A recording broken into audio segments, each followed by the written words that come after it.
Bago pa man ako umuwi ng Pilipinas ay plano na talaga ni Habi na masyal kami sa Tagaytay. Kaya ito na yung pinakihintay na araw namin, dumating na. At dahil na-miss ko ang pagkain sa Pilipinas, syempre umorder ako ng sinigang na baboy, sakto sa malamig na panahon dito sa Tagaytay. At dahil malamig nga sa Tagaytay, napakasarap ng mga may sabaw na ulam.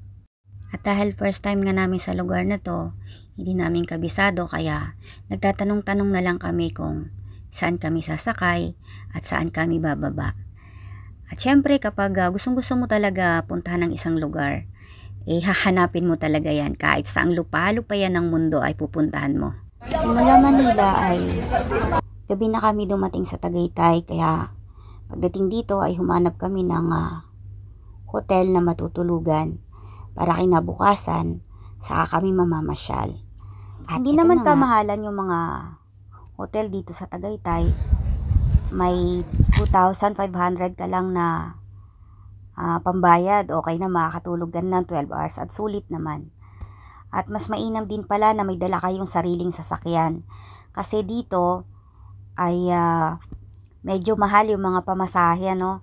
Tulad sa mga tricycle, yung mga bumabiyahe dito para dalhin kayo sa mga pasyalan na gusto nyong puntahan.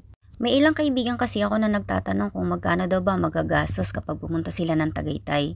Sa totoo lang, hindi naman sobrang mahal talaga ang magagastos mo kapag pumunta ka dito. Siguro pag galing kayong Manila, mga 10,000. Syempre yung pinakamahal kasi dito yung mga hotel, yung matutulugan nyo. Depende sa inyo kung ilang araw kayo.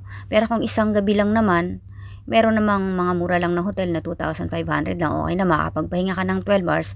Din kinabukasan, makakapamasyal na kayo at pagkatapos nyo mamasyal, isabay uwi.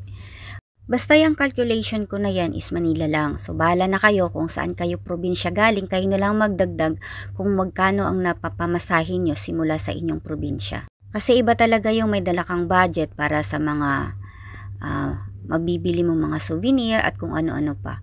At saka, depende rin kung ilan kayong magkakasama. So, ayan, nabigyan ko na kayo ng tips. At ito, isa pang tips. Kapag pupunta kayo ng Tagaytay, magdadala kayo ng jacket. At this year talaga na ranasan ko na napakalamig. Akala ko, sabi-sabi lang nila na malamig doon.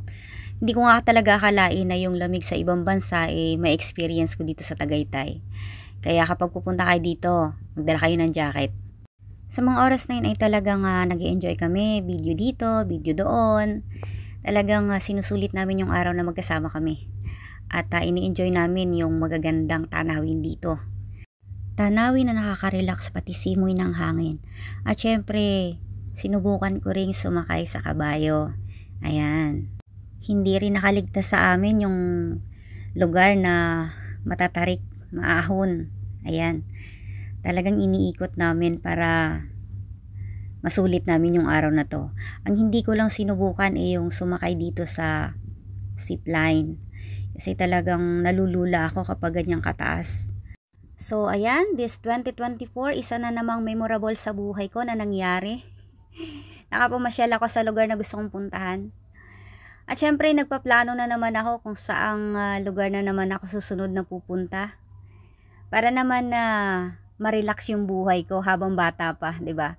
Kapag nagtatrabaho kayo, wag niyo laging isipin na kailangan na mag-ipon ako ng marami para pag retire na ako, kapag tumanda na ako, pa travel na lang. No. Kailangan habang bata pa kayo, nagtatrabaho kayo, pwede nyo pagsabayin yung mga bagay na yan.